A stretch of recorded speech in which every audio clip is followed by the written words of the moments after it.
बताया है कि आज के सेशन में हम लोग 71 बीपीएससी पीटी 2025 के लिए साइंस के क्वेश्चंस, जितने भी 2025 में बीपीएससी के द्वारा एग्जाम लिए गए हैं उनमें जितने भी साइंस के क्वेश्चंस पूछे गए हैं उन सारे क्वेश्चन को आज हम लोग एक ही सेशन में डिस्कस करेंगे।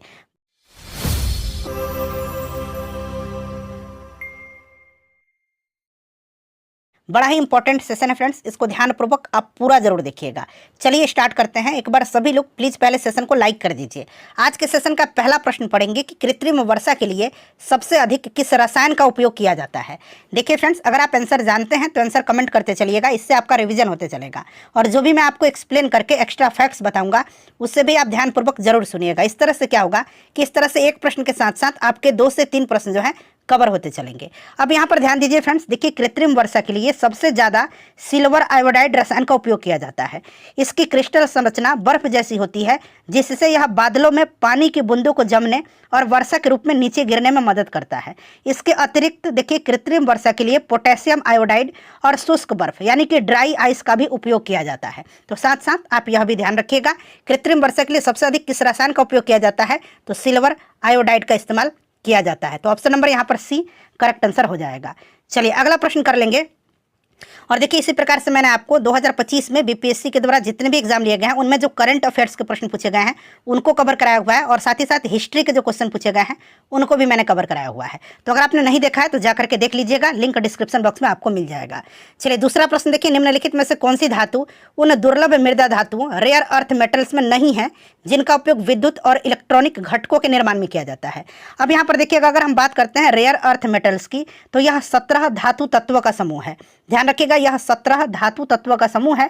इसमें स्कैंडियम और यट्रियम के अलावा आवर्त सारणी में 15 लैंथेनाइड्स शामिल है। इसमें स्कैंडियम है, उसके बाद देखिए यट्रियम भी शामिल है। याद रखिएगा, इसमें स्कैंडियम और यट्रियम के अलावा आवर्त सारणी में 15 लैंथेनाइड्स शामिल हैं। और देखिए इसमें पूछा गया है कि जो है कौन सा इसमें जो है दुर्लभ मृदा धातु में नहीं है।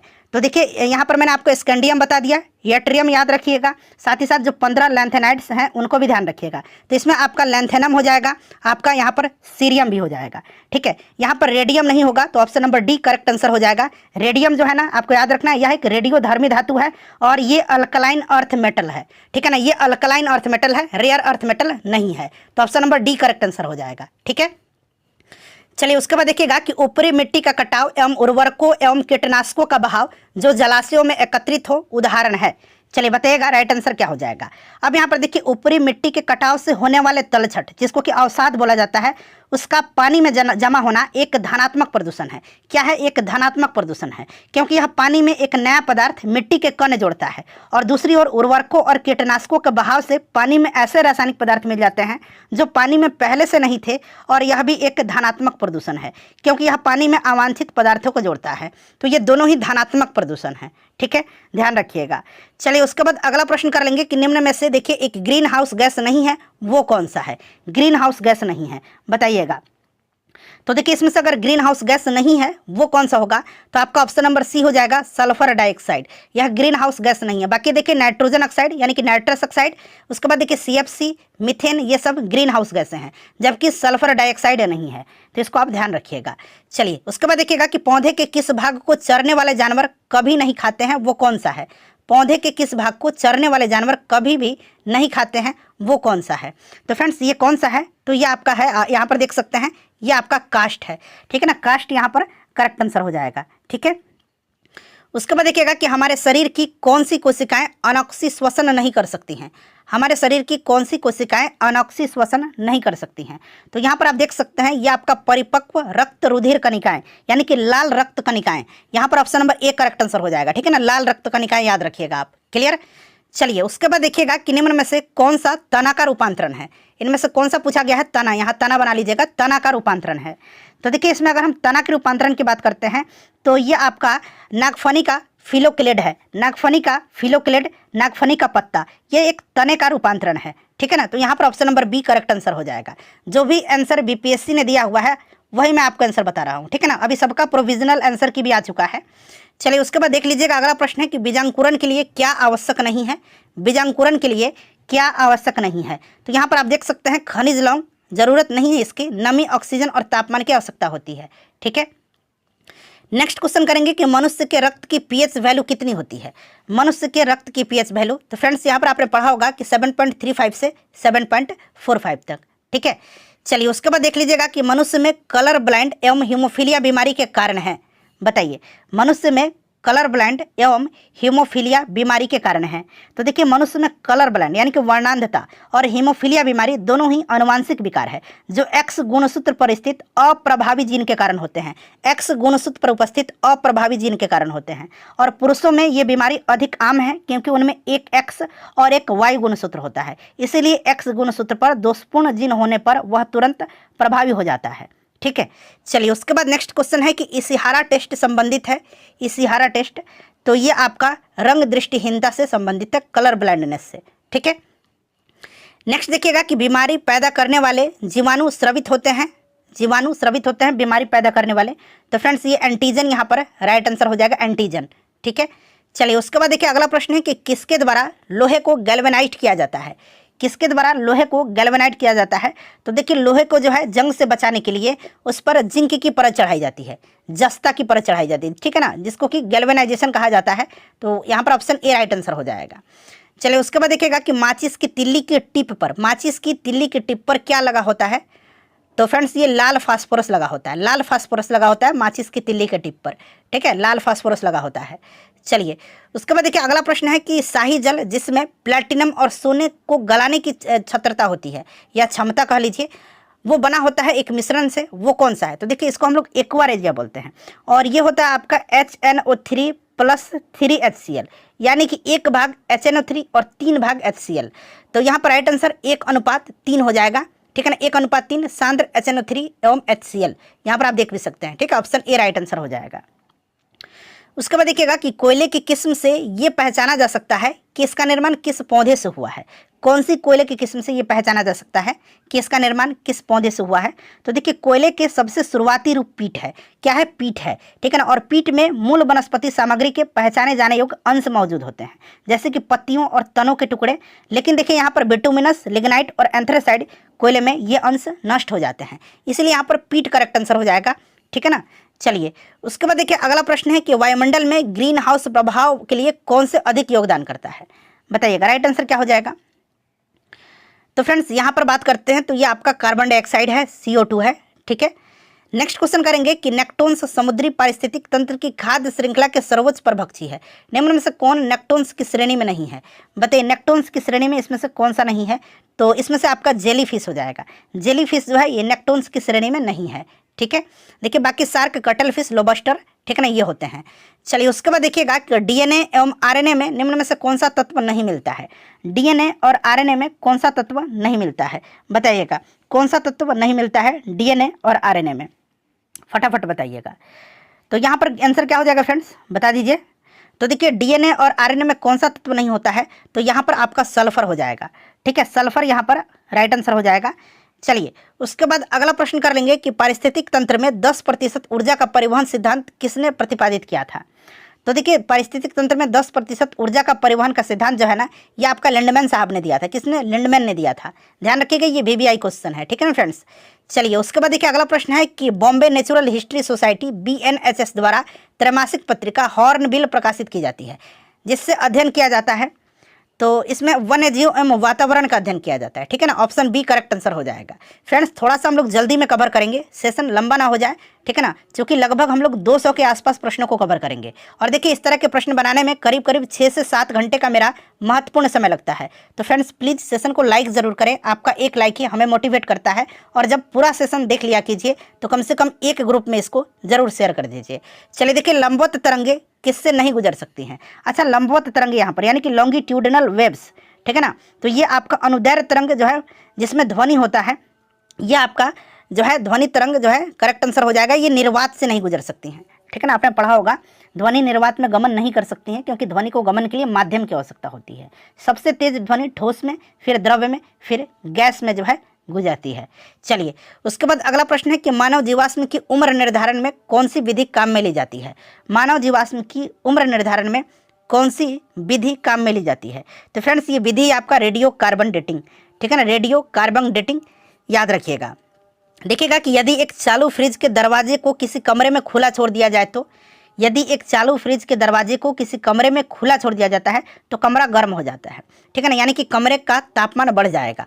ऑप्शन नंबर यहाँ पर ए करेक्ट आंसर हो जाएगा। चलिए उसके बाद देखिएगा कि यदि एक द्रव्य की गुरुत्वाकर्षण को शून्य कर दिया जाए तो निम्न में से कौन नहीं होगा। यदि एक द्रव्य की गुरुत्वाकर्षण को शून्य कर दिया जाए तो उसका भार शून्य हो जाएगा और उसके कारण तरल में दबाव नहीं होगा। तो यहाँ पर दबाव राइट आंसर हो जाएगा, ठीक है ना, दबाव नहीं होगा। तो कौन सा नहीं होगा, तो दबाव, ठीक है। चलिए उसके बाद देखिए अगला प्रश्न है कि सर्दियों में कंबल के बजाय, एक कंबल के बजाय दो कंबल उपयोग में ला करके शरीर को गर्म रखते हैं, ऐसा क्यों।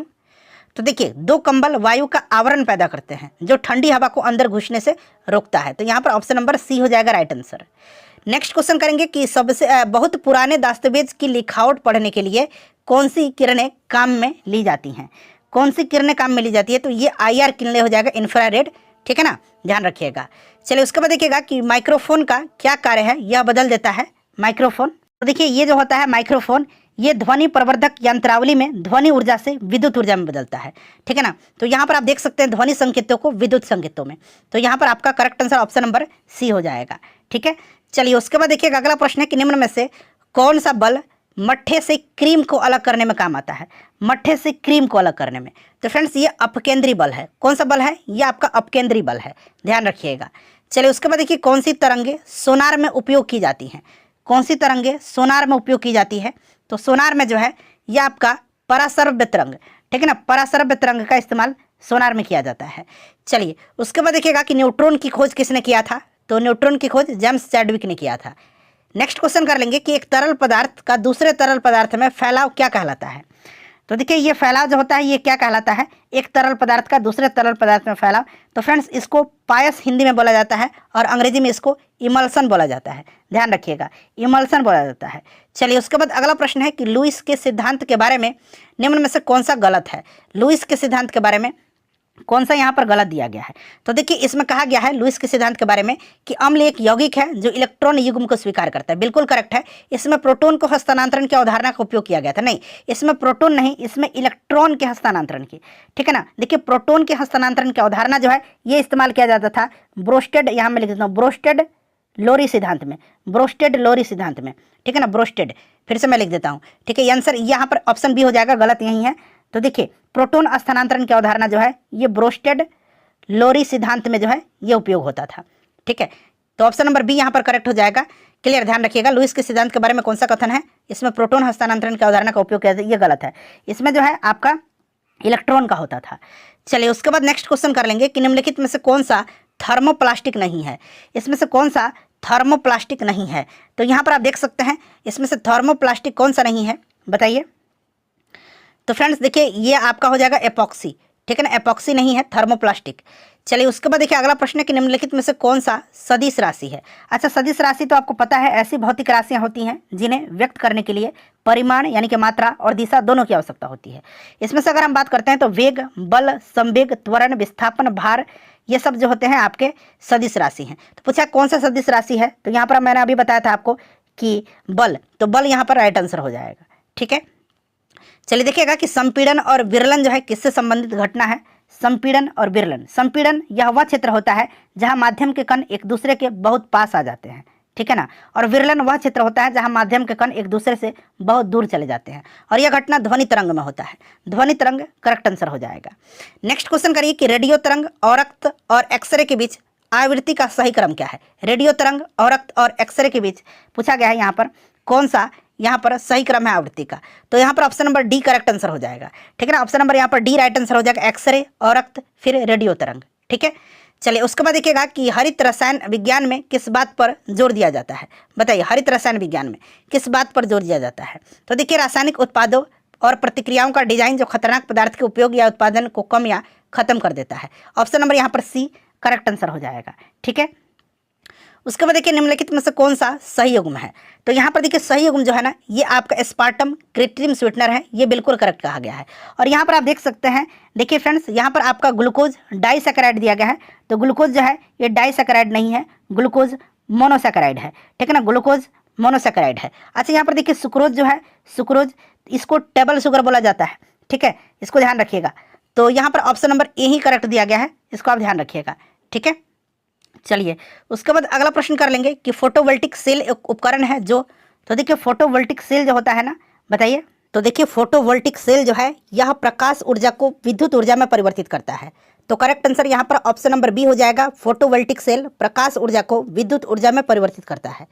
चलिए उसके बाद देख लीजिए अगला प्रश्न है कि निम्नलिखित में से कौन सा जोड़ा समस्थानिकों का प्रतिनिधित्व करता है। समस्थानिक जिसमें परमाणु संख्या समान, मतलब परमाणु जिसका परमाणु एटॉमिक नंबर जिसको बोलते हैं, परमाणु संख्या समान होता है और परमाणु द्रव्यमान अलग अलग। तो यहाँ पर आप देख सकते हैं इसमें कौन सा हो जाएगा, ये वाला आपका करेक्ट हो जाएगा।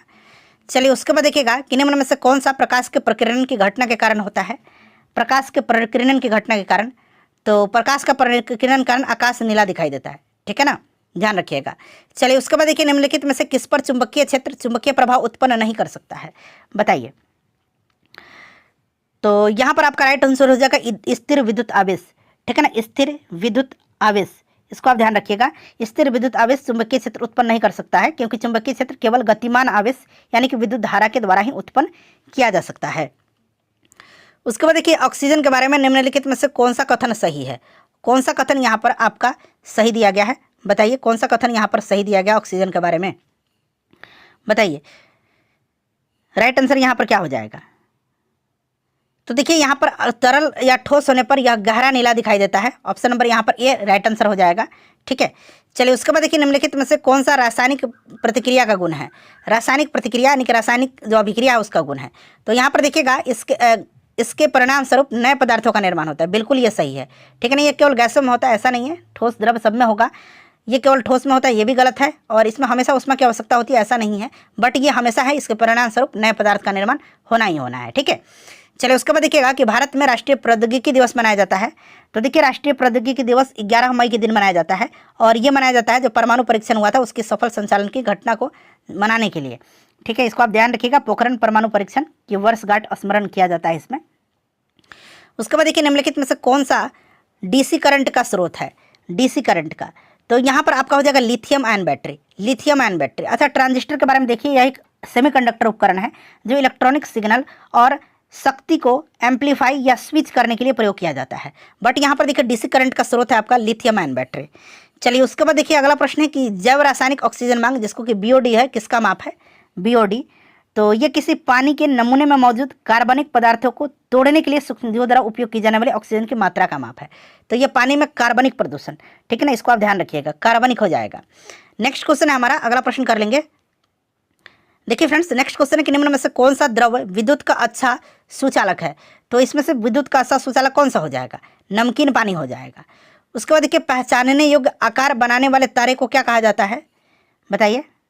तो फ्रेंड्स इसको तारामंडल कहा जाता है, ठीक है ना, तारामंडल कॉन्स्टेलेशन कहा जाता है। चलिए उसके बाद अगला प्रश्न है, कथन दिया गया है और आपको पढ़ना है, बताना है। देखिए कथन में कह रहा है कि गर्म चाय के कप में रखी धातु की चम्मच कुछ मिनटों के बाद गर्म हो जाती है, बिल्कुल सही है। और धातु जो है उसमें की अच्छी चालक होती है, ये भी सही है। तो यहाँ पर करेक्ट आंसर क्या होगा, ऑप्शन ए हो जाएगा, ए और आर दोनों सही हैं, और आर जो है ना बिल्कुल आर ये कथन एक ही सही व्याख्या कर रहा है, तो ऑप्शन ए करेक्ट आंसर हो जाएगा। उसके बाद देखिए निम्न में से कौन ध्वनि के परावर्तन का उपयोग करते हैं। अब ध्यान दीजिएगा, ध्वनि के परावर्तन, किसके, ध्वनि के परावर्तन, यहाँ मैं लिख ही देता हूँ, ध्वनि के परावर्तन का उपयोग किया जाता है।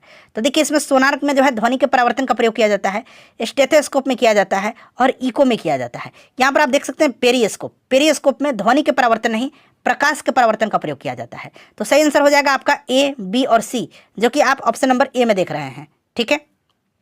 उसके बाद देखिए घर्षण के बारे में सही कथनों की पहचान करें। तो देखिए घर्षण से उष्मा उत्पन्न होती है, सही है। घर्षण हमेशा गति का विरोध करता है, सही है। चलने में घर्षण उपयोग नहीं होता, बिल्कुल गलत दिया गया है, क्योंकि चलने में घर्षण का उपयोग किया जाता है। अगर घर्षण नहीं रहे तो हम चल ही नहीं पाएंगे, ठीक है ना। तो वहीं पूछा गया है कि सही कथन का पहचान करें। और देखिए स्नेहक यानी कि लुब्रिकेंट्स घर्षण को कम करते हैं, ये करेक्ट है। तो कौन सा सही हो जाएगा, 1, 2 और 4। तो 1, 2 और 4 ऑप्शन नंबर आप देख सकते हैं ए में दिया गया है, ठीक है। चलिए उसके बाद देखिएगा कि घरेलू विद्युत वायरिंग में तांबे की तारों का प्रयोग क्यों किया जाता है। घरेलू विद्युत वायरिंग में तांबे की तारों का प्रयोग क्यों किया जाता है, तो क्योंकि तांबा कम प्रतिरोध देता है और अच्छा चालक होता है। तो ऑप्शन नंबर यहाँ पर बी करेक्ट आंसर हो जाएगा, ठीक है।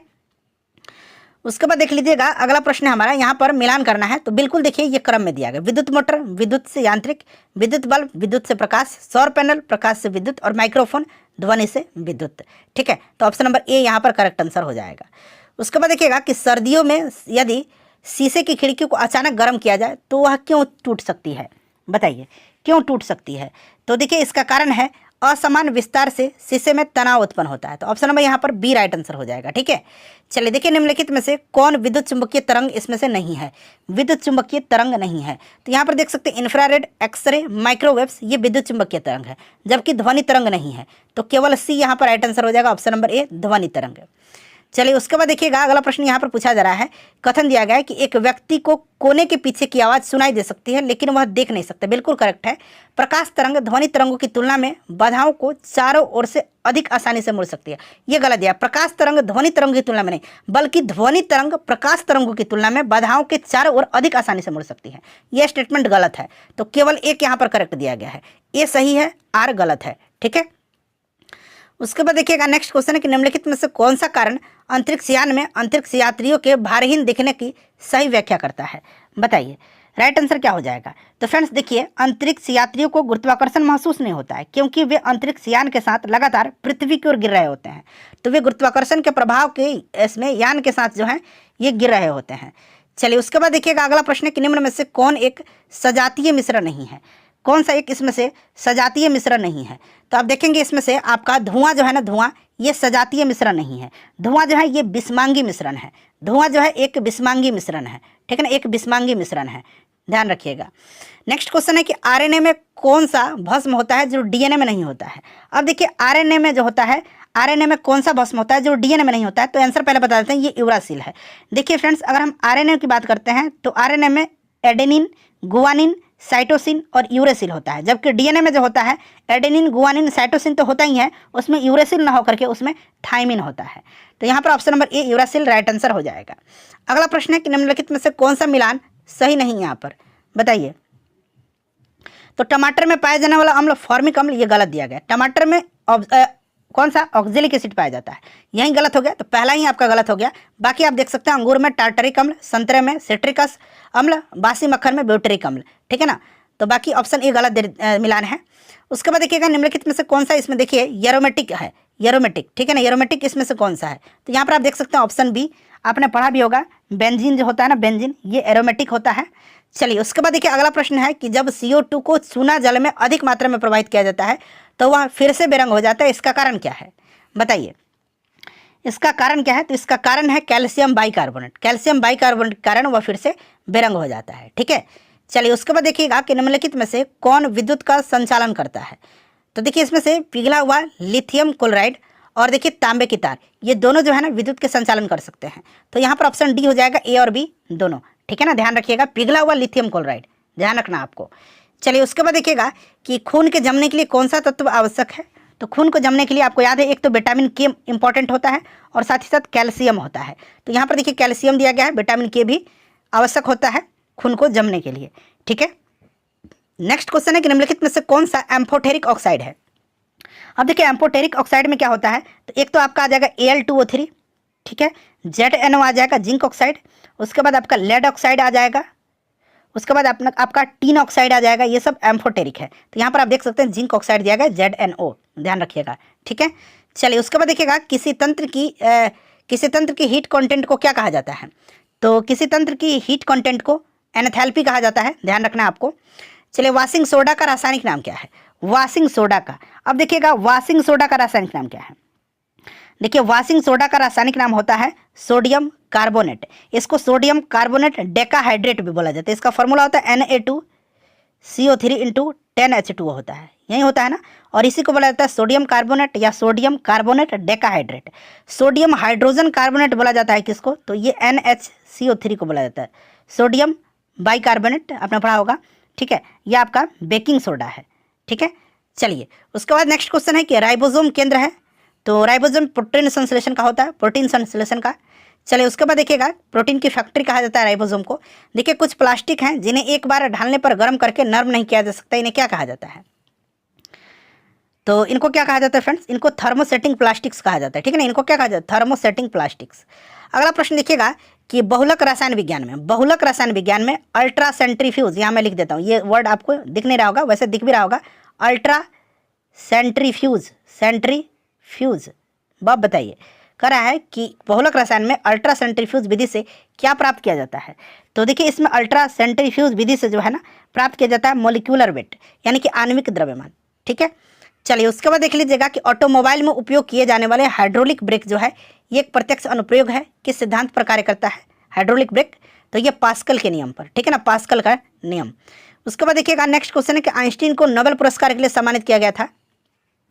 तो आइंस्टीन को जो है प्रकाश विद्युत प्रभाव के लिए 1921 में सम्मानित किया गया था। 1921 में जो है घोषणा किया गया था, 22 में प्रदान किया गया था फोटो इलेक्ट्रिक इफेक्ट के लिए। ठीक है, चलिए उसके बाद देख लीजिएगा कि वह तापमान जिस पर सेल्सियस और फ़ारेनहाइट जो है पैमाना समान रेटिंग देता है, तो ये समान रेटिंग देता है -40 डिग्री सेंटीग्रेड पर। उसके बाद देखिए अगला प्रश्न पूछा गया है कि लोहे का एक ठोस टुकड़ा पानी में डूब जाता है लेकिन पारा तैरता है, कारण क्या। लोहे का एक ठोस टुकड़ा पानी में डूब जाता है बट पारा तैरता है, ऐसा कारण क्या है। तो देखिए लोहे का घनत्व पानी से अधिक लेकिन पारा से कम होता है, इसीलिए ऐसा होता है। ठीक है, पारा में तैरता है बट ये क्या होता है पानी में डूब जाता है, इसका कारण है लोहे का घनत्व पानी से अधिक होता है और पारा से कम होता है, इसीलिए। चलिए देखिएगा कि जेनेटिक इंजीनियरिंग द्वारा उत्पादित पहला हार्मोन कौन सा है, तो ये आप सभी को पता होगा इंसुलिन है। नेक्स्ट क्वेश्चन देखिएगा अभिकथन है और कारण है। कह रहा है कि लेजर का उपयोग चंद्रमा जैसी दूर वस्तु को मापने के लिए किया जाता है। ठीक है, तो यहाँ पर ये बिल्कुल आपका जो है करेक्ट दिया गया है और वे प्रकाश के अत्यधिक सुसंगत स्रोत है। बिल्कुल आपका option number B correct answer हो जाएगा। एक मिनट नहीं, ऑप्शन नंबर सी हो जाएगा, दोनों सत्य हैं। ठीक है ना, ए और आर तो सही है ही और आर एक ही सही व्याख्या कर रहा है। ठीक है, चलिए देखिएगा कि मोह असंतुलन जिसको कि हम लोग मोह डिसकंटिन्यूटी बोलते हैं, पृथ्वी की दो परतों के बीच की सीमा को चिन्हित करता है। तो ये दो परत जो है ये क्रस्ट और ऊपरी मेंटल है। ठीक है ना, क्रस्ट और ऊपरी मेंटल है, ध्यान रखिएगा। अच्छा, एक लेहमन डिसकंटिन्यूटी है, लेहमन डिसकंटिन्यूटी यानी कि लेहमन असंतुलन, तो ये पृथ्वी के बाहरी और आंतरिक कोर को चिन्हित करता है। ये आपका पृथ्वी के बाहरी और आंतरिक कोर को चिन्हित करता है, लेहमन डिसकंटिन्यूटी। नेक्स्ट देखिए कि निम्नलिखित में से कौन सा आयन Mg यहाँ पर देखिए चार्ज में 2+ है, ठीक है ना, के साथ सम इलेक्ट्रॉनिक है यानी कि समान इलेक्ट्रॉन, तो ये 2 इलेक्ट्रॉन त्याग दे रहा है तो ये 10 हो जा रहा है। अब देखिए 10 किसका है, तो आपका फ्लोरीन का। ठीक है ना, नियॉन का 9 होता है, फ्लोरीन का 10 होता है, सोडियम का 11 होता है, मैग्नीशियम का 12 होता है, तो ये 12 में से 2 त्याग दिया तो ये 10 हो गया। ठीक है, चलिए उसके बाद देखिएगा कि पाई बॉन्ड का निर्माण कौन से ओवरलैप द्वारा होता है, पाई बॉन्ड का निर्माण। तो देखिए ध्यान दीजिएगा पाई बॉन्ड का निर्माण जो होता है ना, पाई बॉन्ड का ये आपका होता है किसके द्वारा, तो p ऑर्बिटल के द्वारा, p ऑर्बिटल। ठीक है ना, p और p ऑर्बिटल। चलिए उसके बाद देख लीजिएगा कि एक्वारेजिया के बारे में कौन सा कथन सही है। तो यहाँ पर देखिए एक्वारेजिया HNO3 और HCl का मिश्रण है जिसमें 3:1 के मोलर अनुपात में, नहीं यह होता है HNO3 + 3 HCl होता है ना, तो यानी कि एक में होता है आपका कौन HNO3 और 3 में HCl होता है, तो ये 1:3 होना चाहिए, तो ये गलत दे दिया गया है। उसके बाद देखिए ये सही दिया गया है, ये भी आपका सही दिया गया है। ठीक है ना, तो यहाँ पर पूछा गया है कि नाइट्रोसल जो है क्लोराइड नाइट्रोजन डाइऑक्साइड एक्वारेजिया को पीला या संतरा रंग कर देता है, तो यहाँ पर आपका सही दिया गया 2 और 3। ठीक है ना, इसको ध्यान रखिएगा 2 और 3। ठीक है, चलिए उसके बाद देखिएगा नेक्स्ट क्वेश्चन है हमारा कि तनाव और चिंता के उपचार में उपयोग की जाने वाली दवाओं को क्या कहा जाता है, तो इसको कहा जाता है ट्रैंक्विलाइजर्स कहा जाता है, ट्रैंक्विलाइजर्स। ठीक है, नेक्स्ट क्वेश्चन करिएगा कि मुक्त मध्यवर्ती कण फ्री रेडिकल इंटरमीडिएट्स को आसानी से कैसे पहचाना जा सकता है। तो इसको पहचाना जा सकता है आपका किससे, ध्यान रखिएगा इसको इलेक्ट्रॉन स्पिन रेजोनेंस से यानी कि ESR स्पेक्ट्रोस्कोपी से। ठीक है ना, ESR फुल फॉर्म, ESR का full form electron spin resonance होता है। चलिए उसके बाद देखिए पूछा जा रहा है कि जब एक अंडा, यहाँ पर अंडा है, ठीक है ना, ध्यान दीजिएगा, जब एक अंडा उबाला जाता है तो ठोस सामग्री में बदल जाता है। ठीक है ना, क्या होता है इसमें, तो यहाँ पर राइट आंसर क्या हो जाता है कि इसमें इंक्रीज इन डिसऑर्डर यानी कि अवस्था में वृद्धि होगी, तो option number D right answer हो जाएगा। ठीक है, चलिए उसके बाद देखिएगा कि अर्हेनियस सिद्धांत के अनुसार एक प्रतिक्रिया की स्थिरांक दर किस पर निर्भर करती है। अर्हेनियस समीकरण का जो आपका यहाँ पर आप देख सकते हैं, ये जो है अभिक्रिया की दर की गणना के लिए किया जाता है इसका उपयोग। ठीक है, और ये तापमान यहाँ पर करेक्ट आंसर हो जाएगा, तापमान पर निर्भर करता है। नेक्स्ट क्वेश्चन देखिएगा एक अल्फा कण वास्तव में क्या होता है, तो ये 2 बार आयनित हीलियम नाभिक है, ऑप्शन नंबर बी हो जाएगा। चलिए उसके बाद देखिए निम्नलिखित में से कौन सा एक पौधा हार्मोन है, यानी कि पादप हार्मोन की बात किया जा रहा है, तो पादप हार्मोन में यहाँ पर देख सकते हैं आपका साइटोकाइनिन दिया गया, एब्सिसिक एसिड। ठीक है ना, साइटोकाइनिन और भी बहुत सारे हैं, जैसे कि फूल खिलाने वाला हार्मोन कौन सा है, तो फ्लोरोजिन्स, फलों के पकाने वाला कौन सा है, तो एथिलीन। तो ये सब आप ध्यान रखिएगा। ठीक है ना, चलिए उसके बाद देखिएगा अगला प्रश्न है हमारा कि मस्तिष्क जिम्मेदार है, ध्यान से पढ़िएगा, तो मस्तिष्क जो है सोचने के लिए, हृदय धड़कन को नियंत्रित करने के लिए, शरीर का संतुलन बनाए रखने के लिए, सभी के लिए। अगला प्रश्न करेंगे, निम्नलिखित में से कौन सा एक गलत मिलान है? गलत मिलान, श्वेत क्रांति दूध, तेल बीज वसा, मधुमक्खी पालन मछली, ये गलत दिया गया, ठीक है ना। मधुमक्खी पालन जो है ये आपका क्या कहलाता है? एपीकल्चर कहलाता है, ठीक है। नेक्स्ट क्वेश्चन है हमारा कि विकासवादी दृष्टिकोण से हमारा अधिक साम्य कौन सा है? तो देखिए आयोग ने आंसर दिया है एक चीनी स्कूली लड़के से। नेक्स्ट क्वेश्चन कर लेंगे, निम्नलिखित में से कौन सी मवेशियों की जीवाणु रहित बीमारी है? तो इसमें से अगर जीवाणु रहित बीमारी की बात करते हैं तो ये आपका एंथेरेक्स है, जीवाणु रहित। बाकी काऊ पॉक्स, खुर और मुंह और रेबीज ये वायरस से होने वाली बीमारी है। चलिए उसके बाद देख लीजिएगा कि डॉक्टर एम.एस. स्वामीनाथन का संबंध है तो कृषि के क्षेत्र में और खास करके हरित क्रांति के, ठीक है ना। हरित क्रांति में इनका विशेष योगदान है। चलिए श्वेत क्रांति में अभी हमने डॉक्टर वर्गीज कुरियन का नाम पढ़ा है, श्वेत क्रांति का जनक उनको कहा जाता है। जैविक खेती में प्रयुक्त जैव उर्वरकों में शामिल क्या है? तो इसमें शामिल जो है ना ये आपका सभी हो जाएगा, इसमें से एक से अधिक आंसर हो जाएगा उपरोक्त सभी, ठीक है। सजीवी और स्वतंत्र जीवित, नाइट्रोजन स्थिर करने वाले बैक्टीरिया, नाइट्रोजन स्थिर करने वाले साइनोबैक्टीरिया, फॉस्फेट घुलनशील सूक्ष्म जीव। लाइकेन वायु प्रदूषण के किस घटक के लिए अच्छे जैव संकेतक हैं? तो यहाँ पर SO2 हो जाएगा इसका करेक्ट आंसर। अगला प्रश्न देखिएगा कि पुंकेसर महत्वपूर्ण है क्योंकि उनमें होता है। तो पुंकेसर में क्या होगा? ये जो पुरुष भाग है यानी कि नर भाग है पुष्प का पुंकेसर, इसमें परागकण हो जाएगा। चलिए उसके बाद देखिएगा कि जैविक खेती में शामिल नहीं है। देखिए जैविक खेती में जो है ना रासायनिक उर्वरक केमिकल फर्टिलाइजर का उपयोग नहीं होता है, तो ऑप्शन नंबर बी हो जाएगा। बाकी जैव कीटनाशक होता है, सामान्य नहीं जैव कीटनाशक का प्रयोग होता है इसमें, ठीक है। जैव उर्वरक का, फसल चक्रण का, बट रासायनिक उर्वरक यहाँ पर नहीं होगा। चलिए देखिएगा तूफान आने की शुरुआत में बैरोमीटर की रीडिंग में क्या होता है? एकदम से गिरावट आती है, तो रीडिंग का एकदम गिरना जो हो जाएगा शुरू हो जाएगा। उसके बाद देखिएगा कि जब कोई एक सुई को धीरे से पानी की सतह पर रखा जाता है तो वो तैरती है, ऐसा जो है होता है क्योंकि बताइए। तो फ्रेंड्स ये सतह तनाव के कारण होता है, सतही तनाव उसे तैरने में सहायक होता है, ठीक है। Surface tension. देखिए धूप चश्मों के क्रूक्स ग्लास का उपयोग किया जाता है धूप चश्मों में क्योंकि इसमें पाया जाता है। ध्यान रखिए धूप चश्मों में किस प्रकार का कांच का प्रयोग किया जाता है? क्रूक्स कांच का, क्रूक्स ग्लास का। और क्यों किया जाता है? क्योंकि इसमें पाया जाता है सीरियम ऑक्साइड। ध्यान रखिए इसमें सीरियम ऑक्साइड पाया जाता है। क्या? Cerium oxide. चलिए उसके बाद देख लीजिए अगला प्रश्न है कि निम्नलिखित में से किसी एक में इंफ्रारेड लाइट का उपयोग नहीं किया जाता है। इंफ्रारेड लाइट का उपयोग, तो राइट आंसर क्या हो जाएगा इसमें? बताइए करेक्ट आंसर क्या हो जाएगा इसमें? इंफ्रारेड का उपयोग नहीं किया जाता है। तो यहाँ पर आपका जाली दस्तावेज का पता लगाने में, ठीक है।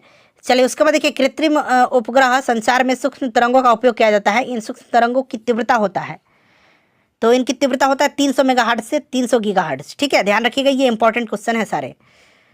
उसके बाद देखिएगा अगला प्रश्न है कि जब किसी लिफ्ट में नीचे उतरते हुए गति बढ़ती है तो हमारी स्वयं का वजन क्या होता है? तो हमारे वास्तविक वजन से कम होता है, हमारे वास्तविक वजन से कम होता है, ऑप्शन बी। उसके बाद देखिएगा कि किसके सिद्धांत पर हाइड्रोलिक ब्रेक काम करता है? तो अभी मैंने बताया था पास्कल के सिद्धांत पर, ठीक है। चलिए उसके बाद देखिएगा कि जल निम्नग्न पेट्रोलियम भंडारण के उत्खनन एवं अन्वेषण में कौन सहायक है? तो ये आपका इको ऑफ सोक्स जो है ये आपका इंपॉर्टेंट है इसमें, ठीक है। Option number C correct answer हो जाएगा। कौन सा सहायक है? इको ऑफ सोक्स, ठीक है। उसके बाद देखिएगा कि निम्न में से किसका पानी में डूबने पर ऊष्मा निकलती है? तो इनमें से कोई भी नहीं होगा, ठीक है। इनमें से किसी को भी पानी में डूबने पर ऊष्मा नहीं निकलती है, ठीक है। इनमें से कोई नहीं। उसके बाद देखिएगा कि सबसे साधारण पैराफिन संरचना वाला पदार्थ कौन सा है? सबसे साधारण पैराफिन संरचना वाला तो ये मीथेन हो जाएगा, CH4। इसको मार्स गैस भी बोला जाता है। उसके बाद देखिएगा कि सीमेंट निर्माण मिश्रण क्लिंकर में CSO4 × 2H2O जिप्सम का फॉर्मूला है, मिलाया जाता है ताकि इसलिए मिलाया जाता है ताकि सीमेंट की जमने की दर को घटाया जा सके। तो यहाँ पर देखिए सीमेंट के जमने की दर को घटाने के लिए। उसके बाद चलिए अगला प्रश्न करेंगे कि प्याज में पाया जाने वाला यौगिक जो अश्रु ग्रंथियों को उत्तेजित करता है वह कौन सा है? तो अश्रु ग्रंथियों को जो उत्तेजित करता है वह पूछा गया है कि कौन सा है। तो फ्रेंड्स यहाँ पर करेक्ट आंसर क्या हो जाएगा? बताइए। एलिल सल्फाइड है ये, एलिल सल्फाइड, ठीक है। चलिए उसके बाद देख लीजिएगा कि हीरे कैरेट में मापे जाते हैं। 1 कैरेट का वजन कितना होता है? तो 1 कैरेट का वजन 200 मिलीग्राम होता है। नेक्स्ट देखिएगा कि चमकीले प्रकाश में फोटोक्रोमेटिक ग्लास काले हो जाते हैं, इसका मुख्य कारण इसमें उपस्थित क्या है? बताइए। तो इसमें या तो सिल्वर क्लोराइड है या सिमिलर सिल्वर हैलाइड जैसा जो गुण है उसके कारण होता है। तो सिल्वर यहाँ पर देखिएगा सिल्वर आयोडाइड दिया गया, वैसे ऑप्शन में अगर सिल्वर क्लोराइड रहे तो सिल्वर क्लोराइड होगा या सिमिलर सिल्वर हाइलाइड के कारण होता है। इसके जैसे सिल्वर क्लोराइड जैसे सिमिलर सिल्वर हाइलाइड के, तो सिल्वर आयोडाइड सिल्वर हाइलाइड है, तो ऑप्शन सी हो जाएगा। उसके बाद देखिएगा कि थायरॉक्सिन एक आयोडीन से परिपूर्ण कार्बनिक पदार्थ है जो मुख्य रूप से पाया जाता है तो ये आपका थायराइड ग्रंथि में।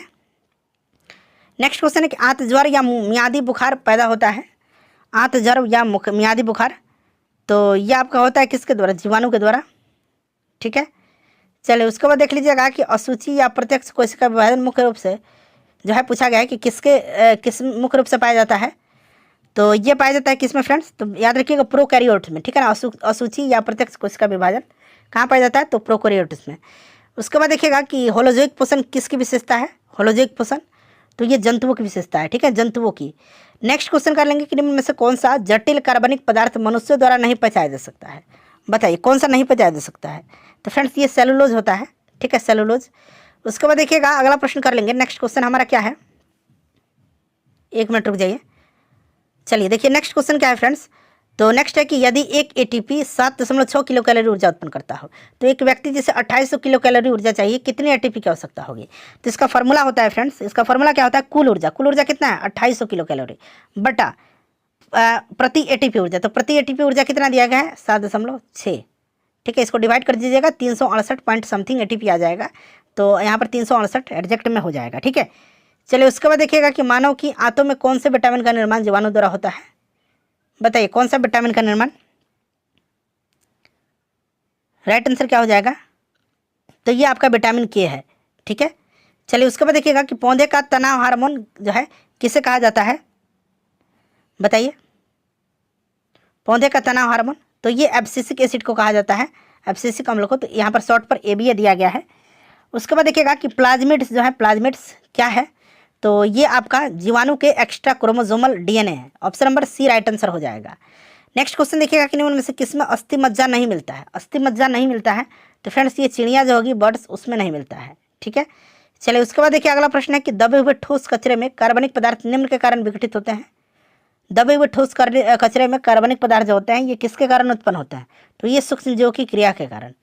चलिए उसके बाद देख लीजिएगा कि यदि किसी चालक में 6 कूलम्ब आवेश 2 सेकंड तक प्रवाहित हो तो विद्युत धारा का मान कितना होगा? अब देखिए यहाँ पर जो है चार्ज दिया गया है और समय भी दिया गया है। तो आई इक्वल टू क्या होता है? Q/T होगा। Q कितना है? 6 कूलम्ब यानी कि चार्ज, और टाइम कितना है? 2 सेकंड यानी कि 3 एम्पियर। तो यहाँ पर देखिए 3 एम्पियर दिया गया है। ठीक है ना, 3 है। चलिए उसके बाद देख लीजिएगा कि आमतौर पर अभ्यस्त किया जाने वाला एसिड बेस संकेतक जो है कौन सा है? तो एसिड बेस संकेतक जो है ये कौन सा है? तो लिटमस घोल है। ठीक है, चलिए उसके बाद देख लीजिएगा कि लोहे का शुद्धतम रूप कौन सा है? लोहे का शुद्धतम रूप बताइए, लोहे का शुद्धतम रूप कौन सा है? फटाफट बताइए लोहे का शुद्धतम रूप। तो यहाँ पर गढ़ा लोहा हो जाएगा। नेक्स्ट क्वेश्चन हमारा कि प्रोटोजोआ में भोजन का पाचन निम्न में होता है। तो ये आपका जो फूड वैक्यूल होता है, फूड वैक्यूल अंग्रेजी में इसको बोला जाता है, हिंदी में इसको भोजन रिक्तिका बोला जाता है। चलिए उसके बाद देख लीजिएगा कि पराग नलिकाओं का बीजांड की ओर बढ़ाना किसका उदाहरण है? तो ये कैमोट्रोपिज्म का उदाहरण है। ठीक है ना, याद रखिएगा कैमोट्रोपिज्म का। चलिए उसके बाद देख लीजिएगा कि पर्यावरणीय कारकों द्वारा रूपांतर यानी कि वेरिएंट का चयन निम्न आधार पर होता है। तो पर्यावरणीय कारकों द्वारा रूपांतर का चयन किस आधार पर होता है? बताइए। तो फ्रेंड्स ये हो जाएगा आपका राइट आंसर। क्या इसमें हो जाएगा? विकासवादी प्रक्रिया। ठीक है, चलिए उसके बाद देखिए निर्वात का निरपेक्ष अपवर्तनांक है, तो यहाँ पर 1 हो जाएगा राइट आंसर। नेक्स्ट देखिए ऊर्जा उत्पादन के निम्नलिखित में से कौन सा स्रोत पर्यावरण संरक्षण में मदद करता है?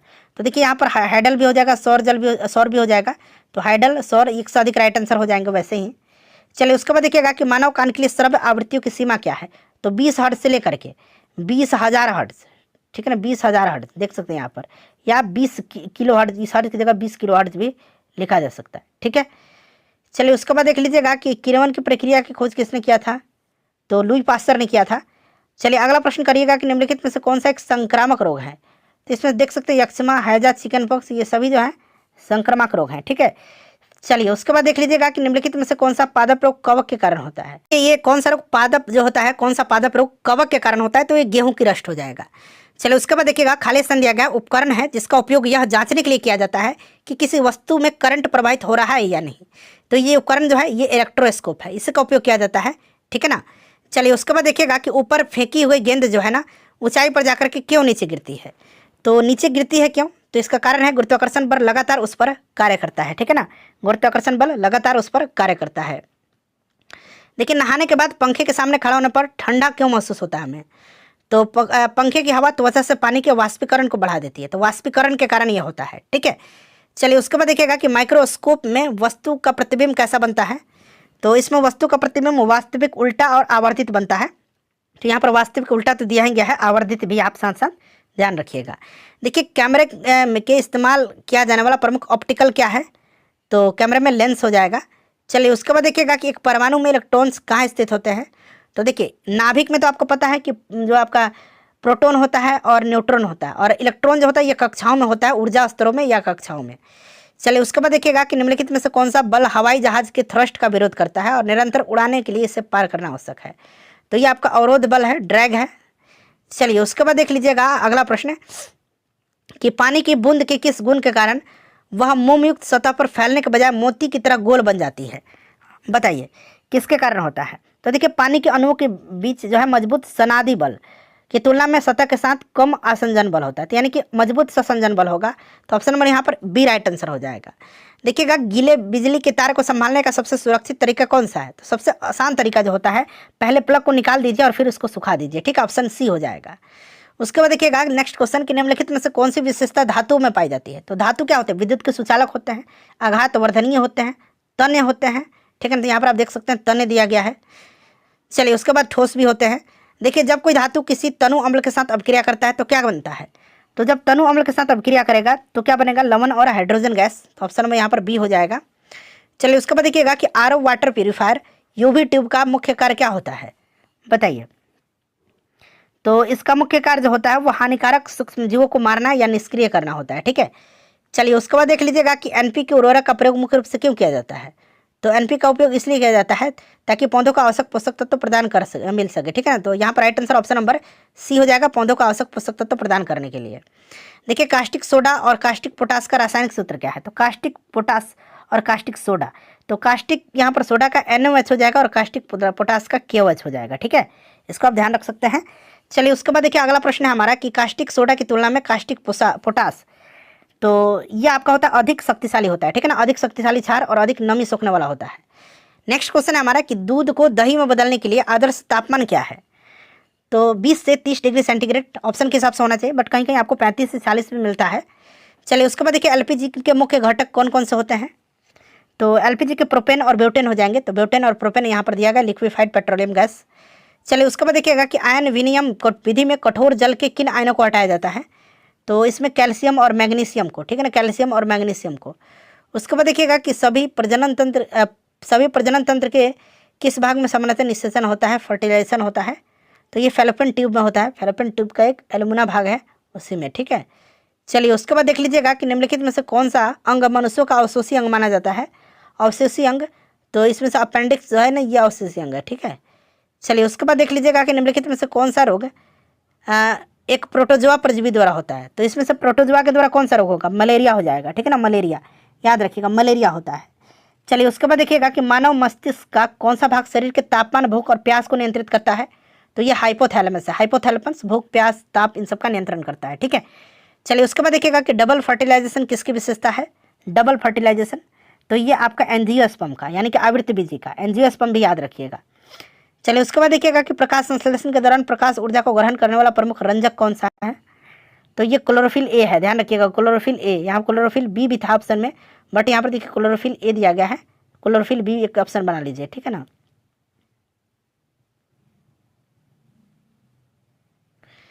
चलिए उसके बाद देख लीजिएगा प्रकाश संश्लेषण के दौरान प्रकाश ऊर्जा को ग्रहण करने वाला प्रमुख रंजक कौन सा है, यही क्वेश्चन है क्या, हाँ यहाँ पर आप देख सकते हैं, ठीक है ना, यहाँ पर आपका क्लोरोफिल ए और क्लोरोफिल दिया गया है बी, तो क्लोरोफिल ए राइट आंसर हो जाएगा। चलिए अगला प्रश्न देख लीजिएगा कि हाँ नेक्स्ट क्वेश्चन है कि मेंडल के स्वतंत्र वर्गीकरण के नियमानुसार जीन, तो देखिए युग्मक निर्माण के समय स्वतंत्र रूप से विभाजित होते हैं, ठीक है ना, मेंडल के स्वतंत्र वर्गीकरण के अनुसार, तो यहाँ पर ऑप्शन नंबर आपका सी करेक्ट आंसर हो जाएगा, ठीक है। चलिए उसके बाद देखिएगा कि प्रोटीन का पता लगाने के लिए इस्तेमाल किया जाने वाला सामान्य परीक्षण कौन सा है, प्रोटीन का पता लगाने के लिए, तो ये आपका बायोरेट परीक्षण है, ठीक है ना, ध्यान रखिएगा। नेक्स्ट क्वेश्चन है कि एक वयस्क हृदय द्वारा पंप प्रति मिनट किए जाने वाले रक्त की मात्रा होती है, तो ये 5 लीटर, ठीक है। चलिए अगला प्रश्न है क्रेब्स चक्र का प्राथमिक कार्य निम्न का उत्पादन करना है, तो यहाँ पर ATP हो जाएगा राइट आंसर, ठीक है।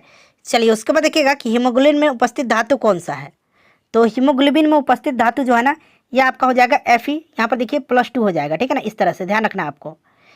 चलिए उसके बाद देखिएगा कि निम्न में से सबसे खतरनाक किरण कौन सा है, तो यहाँ पर देखिए अल्फा, बीटा, गामा और एक और ऑप्शन में दिया गया एक्सरे। तो सबसे खतरनाक इसमें से कौन सा हो जाएगा? सबसे खतरनाक तो गामा ही है, क्योंकि इसकी पेनेट्रेशन पावर ज़्यादा होती है, वेदन क्षमता। निम्नलिखित में देखिए कौन सा रंग जो है प्राथमिक रंग नहीं है? तो आप देख सकते हैं इसमें काला प्राथमिक रंग नहीं है, ठीक है। चलिए उसके बाद देख लीजिएगा कि ऑप्टिकल फाइबर निम्न सिद्धांत पर कार्य करता है। तो ये कुल आंतरिक परावर्तन के सिद्धांत पर कार्य करता है, ठीक है ना, प्रकाश के संपूर्ण परावर्तन आंतरिक परावर्तन पर। लेकिन निकट दृष्टि दोष को ठीक करने के लिए अब देखिए एक निकट है और एक आपका दीर्घ है, ठीक है ना, और एक आपका अवतल है और एक आपका उत्तल है। तो ये तो आप जानते हैं छोटा वाले के साथ छोटा, मतलब निकट में ज़्यादा है तो अवतल में ज़्यादा लेटर है। तो निकट के लिए अवतल लेंस और दीर्घ के लिए उत्तल लेंस, ठीक है। चलिए देखिएगा कि 0 डिग्री फ़ारेनहाइट में जल का क्वथनांक कितना होता है? 0 डिग्री फ़ारेनहाइट में आपका 32 डिग्री फ़ारेनहाइट हो जाएगा, ठीक है। इसको आप ध्यान रखिएगा। चलिए उसके बाद देखिए परमाणु संख्या 6 वाले तत्व का नाम क्या है? तो परमाणु संख्या 6 किसका होता है? बताइए। 6 कार्बन का होता है, 7 नाइट्रोजन का होगा, 8 ऑक्सीजन का होगा, ठीक है ना। चलिए उसके बाद देखिएगा कि एलपीजी सिलेंडर में गैस के रिसाव का पता निम्न तेज गंध वाले एजेंट से लगाया जाता है। तो ये आपका थायोइथेनॉलएमीन है, ठीक है, ऑप्शन नंबर डी हो जाएगा। नेक्स्ट क्वेश्चन हमारा कि किण्वन के दौरान ब्रेड केक को स्पंजी बनाने वाली गैस निम्न में से कौन सी है? तो किण्वन फर्मेंटेशन की खोज लुई पास्चर ने किया था और उस दौरान ब्रेड केक को स्पंजी बनाने के लिए जो गैस होती है ये आपका कार्बन डाइऑक्साइड गैस है, ठीक है। चलिए उसके बाद देख लीजिएगा कि मेसोन जो है निम्न में से उपस्थित होते हैं, मेसोन निम्न में उपस्थित होते हैं। तो ये ब्रह्मांडीय किरणें। तो फ्रेंड्स यहाँ पर देखिएगा ये वाला प्रश्न कि पौधे में प्रकाश संश्लेषण की प्रक्रिया में कौन सी गैस अवशोषित होती है? तो अवशोषित कार्बन डाइऑक्साइड गैस होती है, ठीक है। कार्बन डाइऑक्साइड यहाँ पर करेक्ट आंसर हो जाएगा।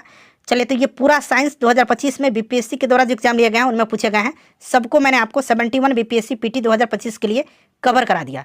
सेशन को लाइक कर